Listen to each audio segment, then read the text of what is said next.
Hi, room 53. It's time for reading. We are going to be working on another nonfiction strategy today. So, throughout this week, we've been working on different pieces of nonfiction. We've been working on the main idea, we've been working on key details, and today we're going to take a look at text features. Now, before you are watching this video, I asked for you to watch a video that I posted on our webpage. It is not my video, but I thought it was a great video reminding us of all the different text features that we can find in a nonfiction book. And today we're going to focus on one particular text feature. We're going to focus on the bold print. When we were doing nonfiction a few months ago, we actually weren't quite ready to be focusing on this text feature. But now that we become stronger readers, it's April, we are coming towards the last few months of second grade, we are definitely ready to take a look at this text feature. So in a nonfiction book, a lot of times you will see bold print words or words that are called italics. They almost look like they are cursive or little leaning over to the right. These are words that the author wants us to pay attention to.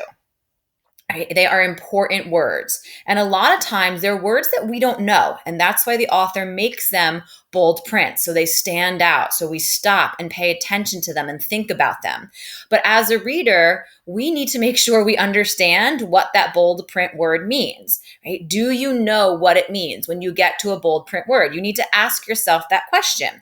So you can either say thumbs up, yes, and keep reading. Or if you get to a bold print word and you truly don't know what it means, you're going to tell yourself, no, I don't know what that means, and I need to figure out what the meaning of it is. Now, the best place to look for the meaning of a word, if you can't figure it out from the pictures and from the other words around that word, is the glossary. And the glossary is another nonfiction text feature. It's in the very back of the book, and it tells us what those different words mean. So, to help us practice this today, I took some pages from a nonfiction Reading A to Z book about hibernation, and the pages that I took have bold print in them. So we're going to read those pages. I'm going to practice this strategy with you. And then I'm going to ask for you when we're done, just like we would in class, to go off and read a nonfiction book. Reading A to Z is your best bet for it. Get Epic is a little tricky because I can't promise you they're all going to have bold print words and glossaries, but I know that most of the books in Reading A to Z that are nonfiction are going to have bold print words. So let's start on the first page that I pulled from this book about hibernation. Food is scarce. Many places have cold winters. Some animals in these places have trouble finding food in the winter. Food is scarce during this time. All right, so there's our first bold print word, this guy right here. Now, scarce, we might not even know how to pronounce that word at first. We might have to do some word strategies. And then once we figured out what we think that word is, we have to ask ourselves, do I know what that word means? Or is that a new word and I'm not really sure? So food is scarce during this time. I can sometimes stop and use clues from the text to help me figure out the word. So food is scarce during this time. Now, in the sentence before, it said trouble finding food. So I'm thinking about what's going on. It's winter time. Some animals have trouble finding food. Food is scarce during this time. So using the clues around here, even though I didn't know what this word meant to begin with, I think that it means there's not a lot of it. Food is hard to find because there's not a lot of it. Food is hard to find because it's wintertime and a lot of food isn't growing on the plants this time of year. Now, if I'm really not sure, I can go back to the book and find my glossary. And down here, scarce, hard to find. Perfect, right? That is exactly what I thought it meant. Some animals migrate to warmer places to find food and return in the spring. So there's another bold print word. I ask myself, do I know what that word means? And I do. I know that migrate means to move from one place to another, and they migrate typically because they need to go someplace warmer, just like the sentence says. So I can keep reading. Other animals hibernate to survive the winter months. I stop real quick and just check in with myself. Do I know what that word means? Survive? I do. So then I can keep reading. So skipping ahead to another page in this book, where do animals hibernate? Hibernating animals also need a safe place to sleep. They need to be away from the cold and hidden from hungry predators. Some animals, like bats, hibernate in caves. So my bold print word here, before I read any farther, is predators. They need to be away from the cold and hidden from hungry predators. Do I know what this word means?